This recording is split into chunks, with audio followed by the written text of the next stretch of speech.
Welcome to This Is Money podcast. I'm Georgie Frost, and joining me and editor Simon Lambert today is Deputy Editor Helen Crane. And coming up, the rise of the unretirement, how money woes are forcing early retirees back into the jobs market.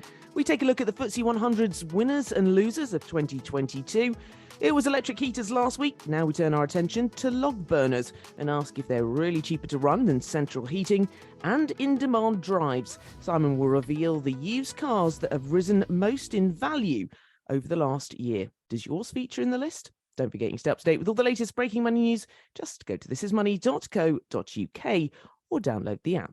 Market updates and conversations around the financial world don't have to be boring. The Digest and Invest podcast by eToro is a great way to tune into what's happening in a fun and easily digestible format. Discover the Digest and Invest podcast at etoro.com/academy/podcasts. But first, the cost of living crisis is forcing many older Brits who left the job market since 2020 back into the workplace. Fresh data from the ONS reveals money is the key motivation for almost 2/3 of post-COVID job leavers aged 50 to 65 who are considering coming back. It means the total number of people classed as economically inactive as well is starting to fall. Before we dig into this, Simon, just give us a bit of an explainer, if you would. What does economically inactive mean? If you're economically inactive, it means that you are a person who is neither working nor looking for work. So you've just fallen out of the work arena altogether. And these people have been something of a puzzle since the COVID pandemic struck. The UK has seen a sharp rise in economically inactive people. Many of them we're talking about people here who aren't claiming benefits. They're not claiming, job seekers allowance or whatever you call it nowadays. Instead, they appear to be just relying on their own finances. And the idea is that there's a number of reasons for this. For example, the number of people who are out of work owing to a long-term illness is at a record high. The ONS has put some figures out on this recently, and there was an inquiry by a House of Lords committee that was released this week into the 565,000 workers who've left the jobs market since the start of the pandemic. It said that early retirement among those aged between 50 and 64 was the main driver of the trend. The question is, why have all these people taken early retirement? What lies behind this? Because this is at complete odds with the narrative that we've been hearing of people are choosing to work for longer, people are working for longer, work is more flexible, and so on. And you can work from home as well. That was during the pandemic. So why would people leave? It would seem more convenient, no? Well, I guess, and this is where the sort of drilling down into it has come from, is trying to uncover what's going on here. And it does look as if it is people across the employment spectrum. So, for example, white-collar workers who could benefit from working at home and the increased flexibility that has brought, and actually the increased flexibility in terms of the idea that this could increase productivity because it would enable you to more easily hire people who can do some work when it suits them and suits you, without having to employ them 5 days a week to come into an office. There's a huge productivity gain to be had from tapping into the expertise of people who maybe only want to do a couple of days work a week, and they don't want to be coming into the office. And in fact, they live in a completely different place. We've got a real productivity problem in this country, and that's where the real gain in productivity potentially comes from the whole working from home revolution, not from Jacob Rees-Mogg going around and sticking notes on people's desks asking why they're not there. That said, there are some jobs that you obviously can't do from home. And there is a bit of a divide in this country, certainly between the stereotypical, working from home and refusing to go into the office end of the spectrum, and I've had to be going into my place of work and help and serving you guys every single day of the pandemic end of the spectrum. But there are people missing from those jobs too. And some of this people think is due to ill health, but not necessarily the kind of ill health that then involves people actually claiming sickness benefits, but the kind of ill health that has just made people decide that they don't want to work. There is a long COVID issue as well, potentially going on here. People just don't feel able to work. There's concerns over mental health as well off the back of the pandemic. The lockdowns were terrible for people's mental health. But there's also just an element where there's a thought that people have just decided, well, I've reassessed my priorities. I think I can probably get by without working, and I've decided I don't want to work for the time being. One of the factors that has come into play in the House of Lords inquiry into why the UK has a higher level of this than almost any other major economy, especially European ones, is the fact that people can access their pensions from the age of 55. We have a lot of personal pension savings in this country in terms of like employment schemes, like defined contribution schemes, and also even with some defined benefit schemes, you can take that pension at a lower rate potentially from the age of 55, and also from personal pensions that people have invested into. In a lot of European countries, your work pension is bundled together in a way with the state pension, what we call the state pension. They don't have those two separate systems that we have. And that means that for many people in places like France, for example, you've got to keep working through to a certain age, because otherwise it really messes with the amount that you're going to get with your pension. Versus the UK, you've got your pension pot. Okay, yes, you're not paying any more into it, but it's not reliant in the same way. You've got your pension pot, you've done your 35 years of national insurance, that's it, you're sorted. You're missing out on some money you could pay into your pension, but you're not going to miss out on your state pension. Whereas with some of the European systems, it's more tied together, which is why actually when we look at figures on how generous the UK pension is compared to other countries' state pensions, they're a bit skewed and they're not entirely accurate. They're not telling people exactly what they think it's telling them, because more of our work pensions are tied into work stuff, whereas more of the European ones are bundled together. That said, the UK state pension is not the most generous in the world. But anyway, the big conundrum is where have all these people gone? But it now looks like some of them might be coming back. I'm wondering, Helen, if we know this, I doubt we do, it's ONS figures, but are they slipping back into their old jobs? Are they having to find new jobs? Where are they going? Do we know? What do you make of these figures as well? Sure, you're right. We don't really know where they're going. But I think Simon's right in that, people might be looking for more flexible work, especially following COVID. Like you said, people might be able to work from home. And I think as well, this is just anecdotal from people that I know, but people are looking for jobs that fit around their other commitments, I think. So all of my parents and step parents are in that sort of 50, 64 age group that are the ones kind of returning to work. None of them have retired, but a lot of them in their sort of later years of work have slipped down into kind of part-time jobs, or just jobs that are a bit less kind of stressful. So my dad, for example, he worked most of his career as a sales director for a big company. A few years ago, he decided to become painter and decorator. So he's his own boss. He only works a couple of days a week.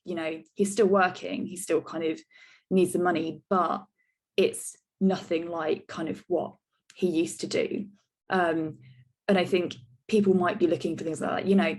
People are paying off their mortgage for longer. People know that the cost of living is high and is probably going to stay high for the next few years. So I think people who might have retired are now thinking, if I'm still fit to work, I can just work for a couple more years and kind of shore myself up for the years to come.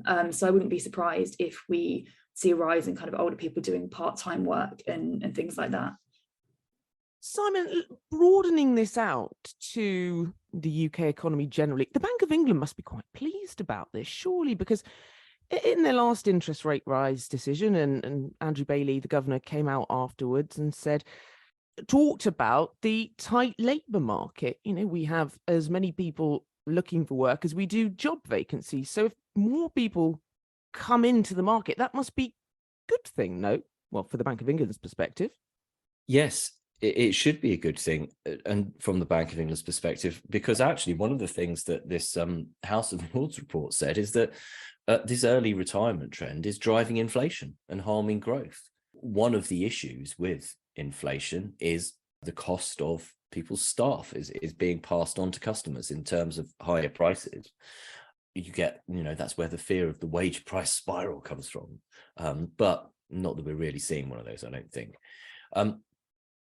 But yeah, if you can get more people back into the workforce, then you should be able to improve growth, because you can improve productivity, and you should be able to take some of that inflation out of the picture. And it's hard to untangle that from the idea that we think being paid more money is a good thing. And arguably being paid more money is definitely a good thing. But there is if you think about it in aggregate, everybody being paid more money, and then the companies that are paying those people more money then charging you more as a consumer, which causes inflation, which means that you then think, hang on a minute, I'm going to need some more money, is a bad thing. So it's a difficult one to get your head around, let's say. But yeah, if we could get more of these people back into the workforce, then that would be considered a good thing. Now, I think there's a couple of things here that are important to think about. One, as you said, and Helen just said now, are those people going back into the workforce doing the same job? The greatest boost to productivity really probably comes from people with years of expertise going in and using that expertise in the same job. But likewise, a total change in career or a change in job or bringing your expertise to bear on another area also has the ability to substantially boost productivity. Because you know what? There's a possibility that somebody who worked as a sales director for many years and then decided to become a painter and decorator might be more enthused by the prospect of being a painter and decorator than somebody who has spent their entire working career as a painter and decorator. Now, I don't know, I'm not going to cast any aspersions. They might not be quite as good at it because they don't have all those years of expertise. But you know what? They might work that little bit harder, that little bit faster. And you know what? Somebody who's spent their entire life as a painter and decorator, maybe they'd make a really good sales director because they'd be really keen on it as well. And they wouldn't be so fed up of it that they're thinking of going and getting a job as a painter and decorator. So I think a little bit of moving around could maybe do us some good. Then you have to look at the fact that I guess a lot of these people, especially if we're talking the early retirement scenario, don't want to be working full time. So how do we accommodate that? Companies, I think, still shy away from part-time a lot, but maybe companies and organizations need to be thinking a bit more flexibly in order to think, right, how do the workforce has substantially changed its mind due to a hopefully once in a lifetime event that has dramatically altered people's perceptions, because it's the only time in my lifetime it's been illegal to leave the house. So people's outlooks have changed, and how do we capitalize on this? And is there a way to capitalize on this? So maybe, a degree of flexibility. And then also I think there's maybe another element at play here where if it is people have taken a degree of early retirement because of the pandemic, it changed their priorities and all those other things, maybe a year and a half, a year without COVID bothering them, I guess, a year and a half out of work, they've decided that actually their priorities have changed, but not so much that they don't want to work anymore ever again. And actually they'd quite like to do something. And so I think there's maybe just an element there where some of those people are drifting back to the workforce because, well, you know what, they've had a break. I mean, who wouldn't like a year off? Yeah, that's true. It's true. Helen, I mean, it sounds easy, doesn't it? You think, well, I quite fancy, I don't know, being a plumber, for example. I always say to myself, what am I going to be when I grow up? But it's not, presumably, they're going to be that easy. So do you have any tips for returning after a break? Obviously, I'm picking the youngest person here to do this. But generally, I mean, what are the implications if you've started taking a pension, those sorts of things? Like, what do you need to be thinking about if you're going back into the workplace, if perhaps you want to retrain, you want to do something different, etc.? So finance-wise, there are quite a few things that you need to think about. You're right, it does hinge quite a lot on whether or not you've started claiming a state or a private pension yet. So if you start a new job, if you're above state pension age, you won't be automatically enrolled in the same way that you would be if you were under state pension age, but you do still have the option of joining your new employer's pension. So something that's worth thinking about. On the other side of the coin, you might want to stop claiming your state pension for a while if you do go back into work. That's because it will boost your state pension for when you do finally retire. So you stop claiming it, it gives the pot more of a chance to build up. If you can get by on the income that you're earning for your new job, even if it is only part-time, stop claiming your pension, and that will put you in a better position for when you do retire.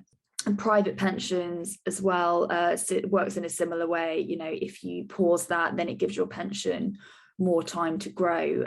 So yeah, it's financially, it can be very much worth doing if you are able to go back into work in later life. Worth kind of looking at perhaps the tax implications as well of going back into work. But we've actually, I think we're going to have an article going up on This Is Money in the next few days on that. So do look out. That's going to have a lot of tips and tricks for people who are joining the great unretirement, as they're calling it. I'm the daughter of a man at 72 who's still working. So this is odd for me, but good luck if you are going back into the workplace. May you be whatever you want to be. My mum is 73, I think. And she still runs her own business. Fab. And she spends 4 days a week looking after her grandchildren. Not mine. My brother and sisters, mine are old enough and they're at school. She's a hero. Literally don't know how she does it. Years she's been saying she's going to sell the business and stop running the business, but she's still running the business and do 4 days a week of childcare. Which is amazing, but that leads on to another, which we haven't touched on, is what will happen to all those grandparents who've been caring for grandchildren. I mean, that will have surely a knock on the parents, no? Yeah, that's a huge thing, actually, right? Because childcare in this country is so extortionately expensive. Compared to the cost of childcare in other European nations, it is out of the park expensive. And in fact, nursery fees are in many cases more expensive than private school fees. So yeah, you can see why there are so many grandparents looking after their grandchildren. So yeah, I guess maybe there would be a productivity impact of them all suddenly rushing back to work, but I don't think that's going to happen. They're not all choosing not to work, and they're not all going to suddenly rush back. We're talking about a chunk of people in a specific kind of age bracket. All right, then let's move on. For many investors, 2022 will be a year to forget. Popular stocks plummeted in the face of higher inflation, rising interest rates, and the threat of recession. The FTSE 100 managed to hold up in the face of global volatility compared to other markets. So let us take a look at how the FTSE 100 has done this year and which companies in the face of serious headwinds have come out top and bottom. But Simon, what's the year been like for investors? That is a question that very much depends what you are investing in. If you've only invested in the FTSE 100, and to be clear, if you've only invested in the FTSE 100, you're sort of doing it wrong. You're not very diversified, and you are putting all of your eggs into a basket, albeit a basket that holds 100 eggs. But yeah, it is more risky than just investing across the global market. If you're invested in the FTSE 100, at the point when we are recording this now, you are up 0.28% on the start of the year.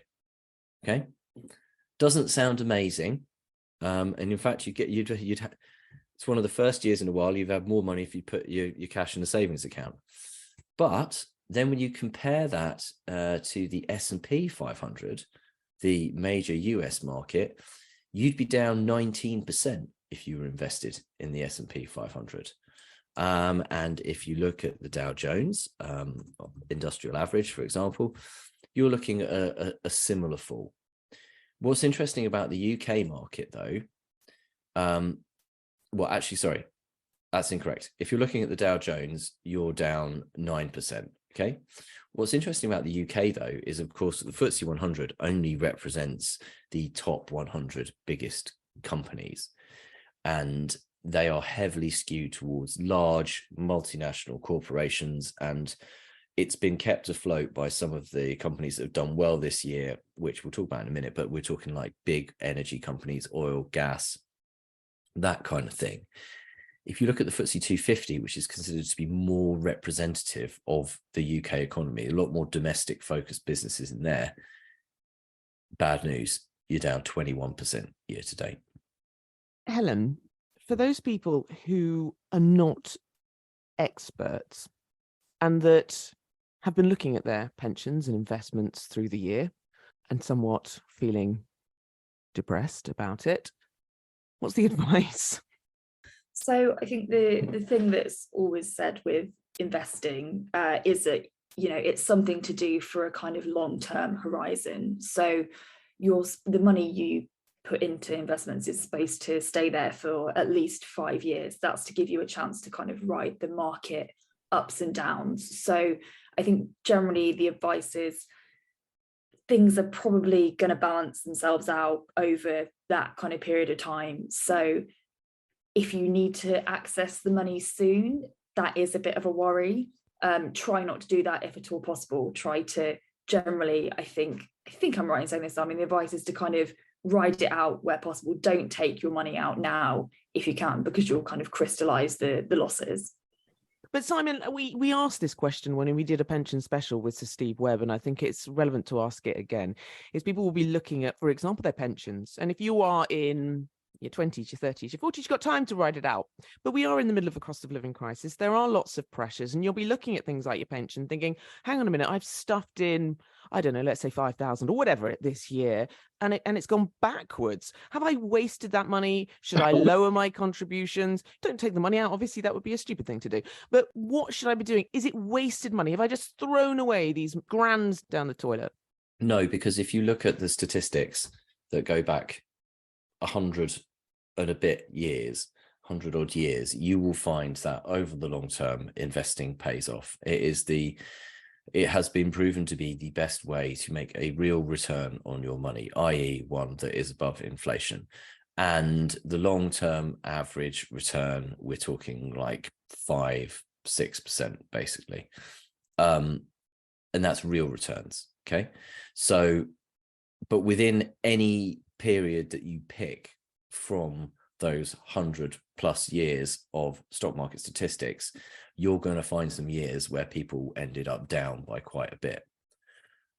The worst thing you can possibly do is try to time the market, because even the professionals find that notoriously difficult and will warn people not to try to do it. And you can do it sometimes and feel like you've done an amazing job. There are people who invested in April 2020 as everything was crashing all around them, and they were brave and they were bold and they put loads of money into the stock market and it went up loads and loads and loads and they did really, really well. But there's also every chance that you could have thought that and then the market went down. And some of those people have now since lost money on some of the shares that were spectacular winners, have turned into spectacular losers. It's very difficult to try to time this kind of thing. And if you are a long-term investor, then what you need to do is just keep investing over the years and rely on the fact that companies' ability to use money for profitable means will endure, because otherwise they'd just put the money in the bank and they wouldn't bother with the whole rigmarole of being a company and running a company. And if you are investing broadly, for example, across a stock market, if you have a tracker fund, the simplest way of investing is in a tracker fund. It tracks the FTSE 100, tracks the S&P 500. Ideally, you want the broadest possible one that tracks the global stock market, something like the MSCI Global Index, right? Now, that will spread your money across lots and lots and lots of different companies. And the thing is, you'll be investing in the winners, because the losers fall out of the index and the winners from the couple of rungs down come up into the index. So you're always investing into the companies that are doing well. Within that basket, there'll be some that do well and there'll be some that do badly, just as there were in the FTSE 100 this year. But the idea is you invest for the long term, and also never underestimate the power of reinvested dividends over the long term. In fact, those are actually the major component of average long-term stock market returns. And just to put this in context, over the past year, FTSE 100 is flat, pretty much. The winners, BAE Systems, defense giant, winner for an obvious reason, war, up 50.9%. Pearson, education giant, has been sort of used to do textbooks, things like that, used to own the FT in the Economist, has since been pivoting towards trying to, the digitalization of education and so on. Its shares have been in the doldrums for years and it's been really suffering. But this year, up 49.4%. Glencore, commodities giant, up 42.9%. And then you've got the oil majors, BP up 42.3%, Shell up 41.4%.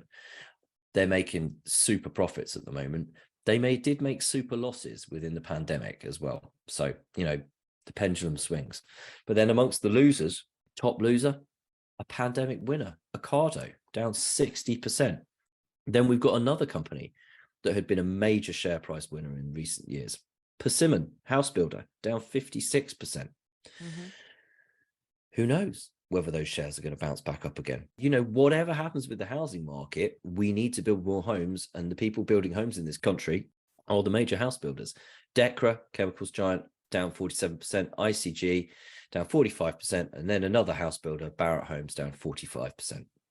So this is the thing I want to ask you, Simon. Is there a theme? Like, you can look at the oil giants and you can look at the weapons manufacturers and you can see why there's a theme going on here. Is there a theme going on with the losers, or is this something structural to those companies, fundamental to those companies? Well, the theme going on with some of if you divide it up as broad as possible, the theme going on at the moment is that people are looking for companies that are making money now rather than promising to make money in the future. This is what this shift to value investing over growth investing is. Things are more uncertain. Interest rates have risen. So you can just put your money in the bank for a year and you can now get 4% basically. So you need a much higher hurdle rate in terms of expected profits to justify investing the money and taking some risk. So therefore, people are more likely to look at companies that are making money right now rather than companies that are promising to make money in the future. You've then got a scenario where there's a lot of companies that are promising to make money in the future who are either not making a lot of profits or taking their profits and reinvesting them into other endeavors, and investors are a little bit less convinced about some of these things. Ocado was a massive pandemic winner. It is, positions itself as a tech company, not as a grocer. And it's involved in these amazing, robotized warehouses, rolling this out to other partners around the world and everything like that. But the shares were, priced for perfection. The house builders are still making money hand over fist, but interest rates are going up, mortgages are more expensive. The house prices, there's concerns they're going to fall. Are the house builders going to continue to make money hand over fist? I mean, who knows? But even when they were making money hand over fist, their shares were actually quite lowly valued on price to earnings ratio, and they pay quite big dividends. So there's lots of people out there going, well, I still think the house builders are a good investment. Right. But yeah, I mean, a broad brush approach is that people are much keener on stuff that doesn't look too expensive, that's making money now and is paying a dividend, rather than shares that are promising jam tomorrow.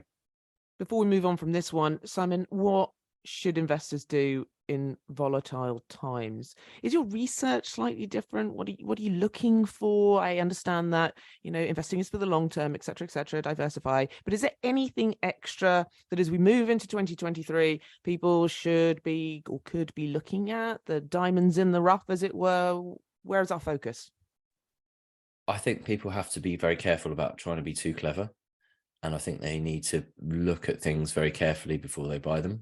This is especially true if you are opting for active investing, and especially true if you are picking individual shares.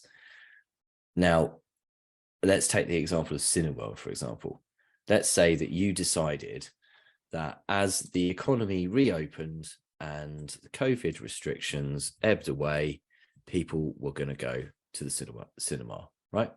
And where are they going to go? Well, they got Cineworld, major player. Okay.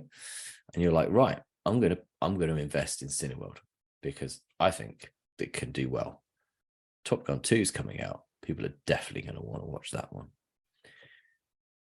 You'd be down 88% this year. Now, that's not a problem necessarily if you hold Cineworld as part of a portfolio of 20 different shares. And you've got 20 different shares that are sort of exposed to different parts of the economy and do different things.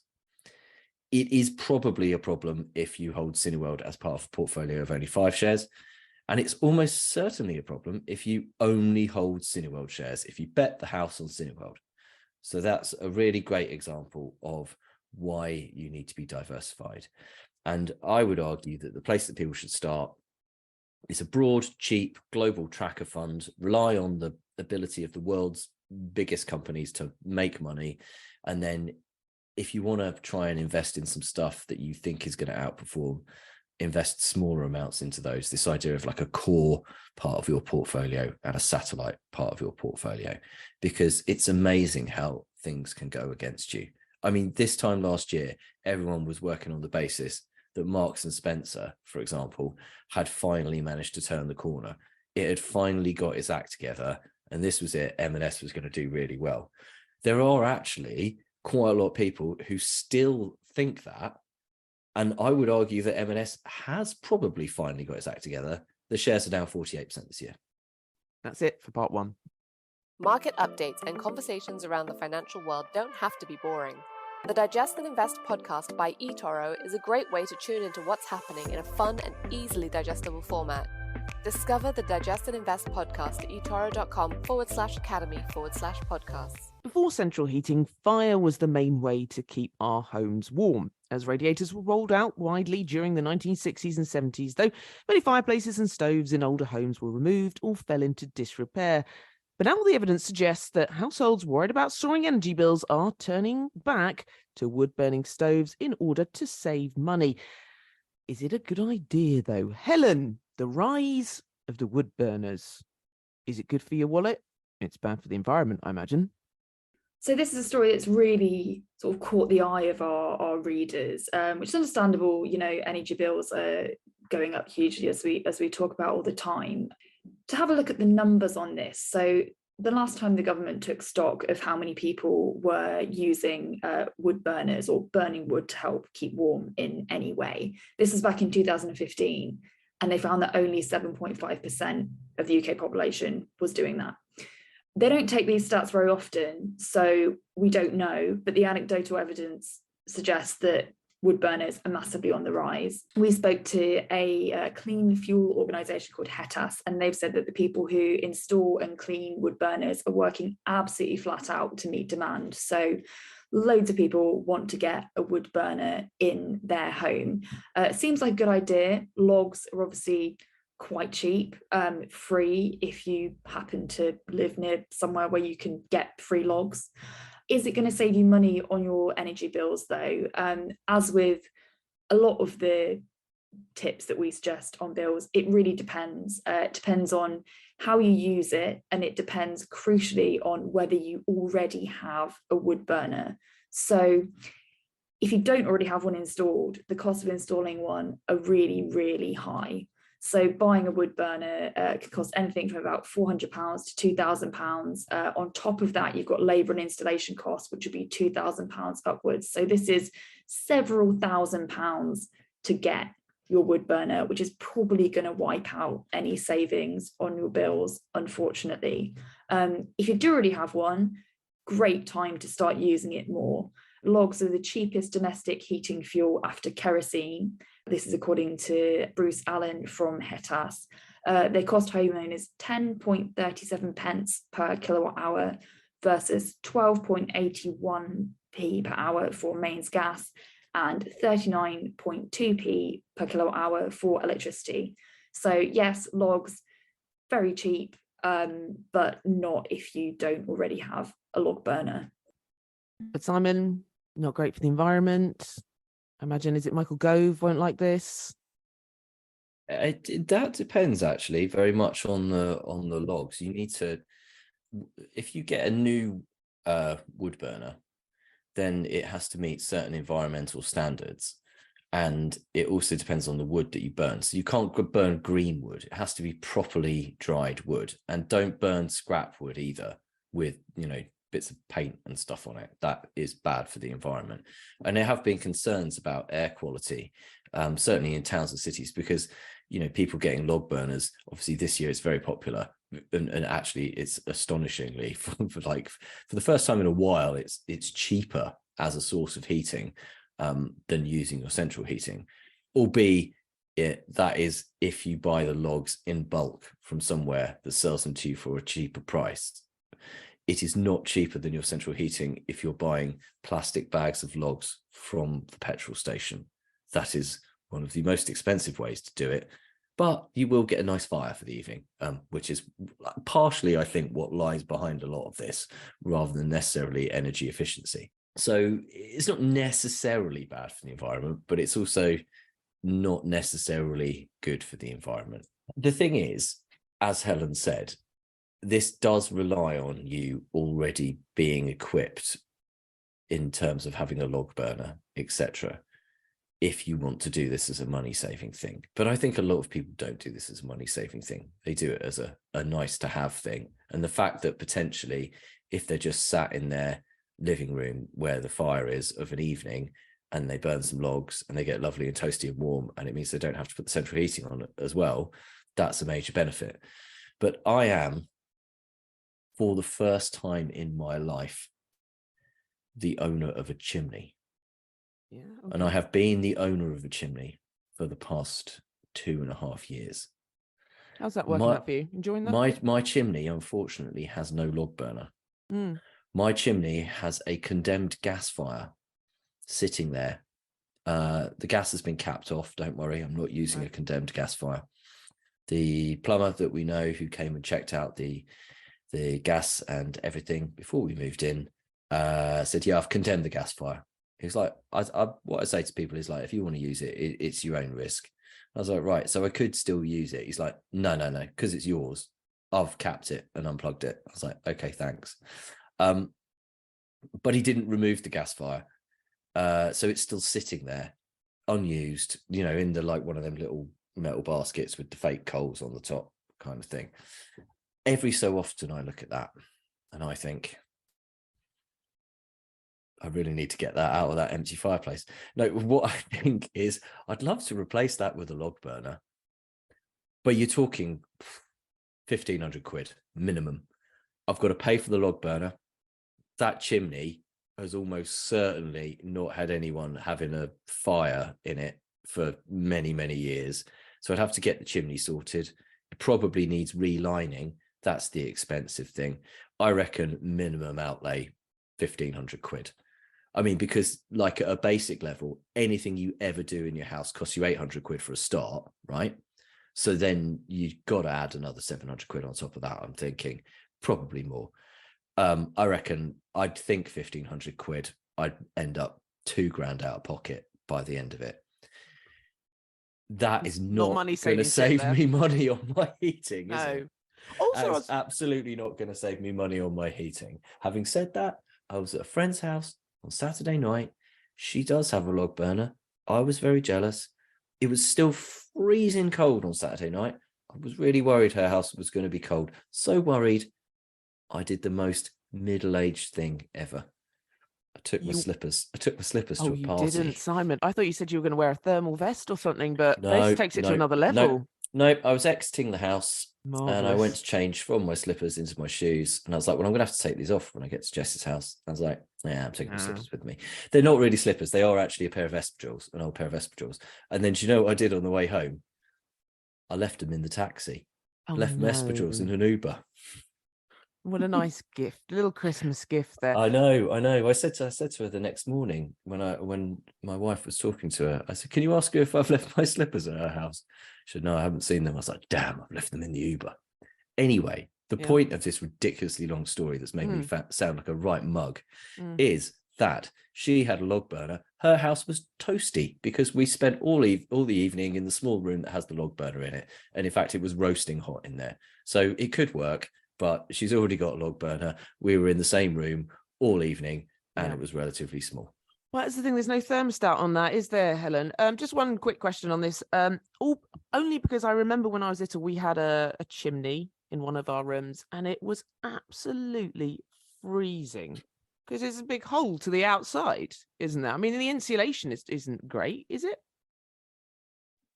No, exactly. That's another thing. If you're in the type of house that has a fireplace, it's likely to be an older house and probably a house that leaks a lot of energy. I'm going back to my mom's house in a couple of days for Christmas, and she lives in a Victorian house.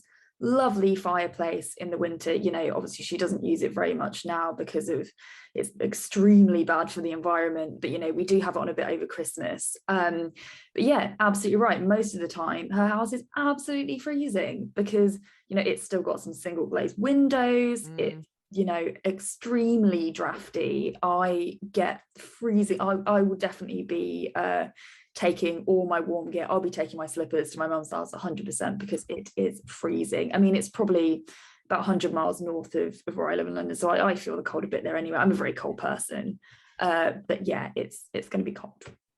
All right, then, finally, let's move on from this. Used car prices remain at record levels despite the impact of the cost of living crisis. Now, a combination of short supply of new models and encyclopedia-long dealer order books are pushing car buyers to the second-hand market. Some vehicles are in such high demand that their average price is now over a third higher than it was this time last year. So what are these cars?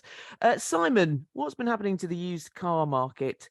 And what cars are doing well, which are not? It's still been going up if you look at it over the course of the whole of the last year, the price of used cars. If you look at it more recently, we've started to see some falls, and we talked about this on the podcast a couple of weeks ago. So regular listeners will be thinking, hang on a minute, they told me they were coming down the other day. But over the course of the past year, they are still up. And if you look at the used cars that have risen in value the most, it is a real ragtag bunch.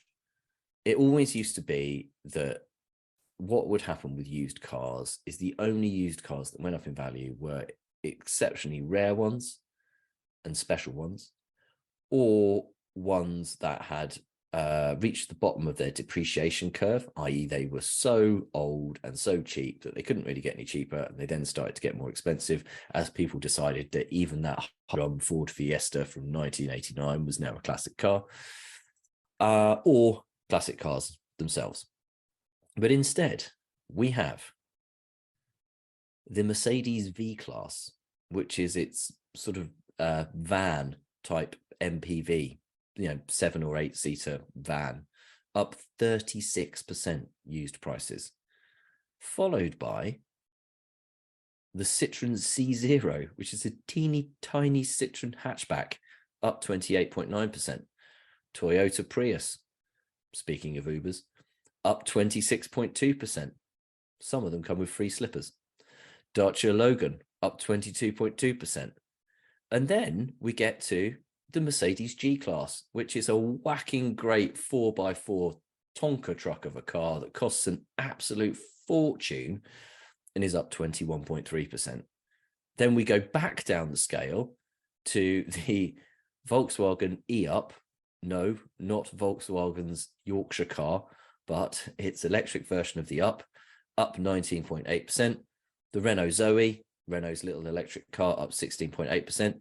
And then Nissan's Madwagon GTR, up 16.2%, followed by a granny shopping car, the Hyundai i10. Apologies to all listeners who have Hyundai i10s and are not grannies going shopping. That's up 15.8%. And then another little Citroen, the Citroen C1, up 14.2%. As I said, a real ragtag bunch. Question is this going to continue into next year? I don't think so. I think dealers are starting to get much better stock of new cars in. That's going to take the edge off used car prices as people are more able to get their hands on new cars. And I think that we maybe have started to see the end of the used car boom. And maybe the canary in the coal mine for that is I think maybe car hire prices might be edging down a bit as well, because car hire companies are managing to get their hands on some cars. All right, then, that's it for this week. You can keep up to date with all the latest breaking money news. Just go to thisismoney.co.uk or download the app. If you have any comments or questions for the team or anything you'd like them to look into, Simon. You can email us at editor@thisismoney.co.uk. You can tweet us at thisismoney, and you can come to thisismoney.co.uk/podcast to find all podcasts past and joining the reader comments. And Merry Christmas. Yes, indeed. On behalf of all of us here on the pod who've appeared throughout this year, a Merry Christmas. Don't worry, we'll have one next week as well, looking back over 2022. What a year that's been. You don't want to miss it. Well, 2022 might have done. But either way, Merry Christmas to you all. And if you like our podcast, why not rate us wherever you found us? It helps other people find us too. Market updates and conversations around the financial world don't have to be boring. The Digest and Invest podcast by eToro is a great way to tune into what's happening in a fun and easily digestible format. Discover the Digest and Invest podcast at etoro.com/academy/podcasts.